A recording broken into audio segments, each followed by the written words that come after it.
लखोई क्षेत्र के सिन्हपुर गांव के पास भैरुंदा स्टेट हाईवे पर देर रात एक दर्दनाक सड़क हादसा हो गया। तेज रफ्तार से आ रही बोलेरो पिकअप सड़क किनारे खड़े ट्रक में पीछे से जा रही टकराई। टक्कर इतनी जबरदस्त थी कि पिकअप में सवार 2 लोगों की मौत हो गई। वहीं वाहन में ले जाई जा रही भैंस की भी घटनास्थल पर ही मौत हो गई। हादसे में जान गंवाने वाले दोनों युवक सिराली गांव के निवासी बताए जा रहे हैं। घटना की सूचना मिलते ही लखोई चौकी पुलिस मौके पर पहुंची और पंचनामा बनाकर शव को पोस्टमार्टम के लिए सिविल अस्पताल भैरुंदा भेजा है। वहीं मामले की जांच में पुलिस जुट गई है। यार तुम लोग कैसे लड़के हो यार?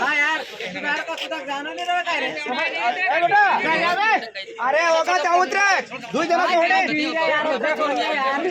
तो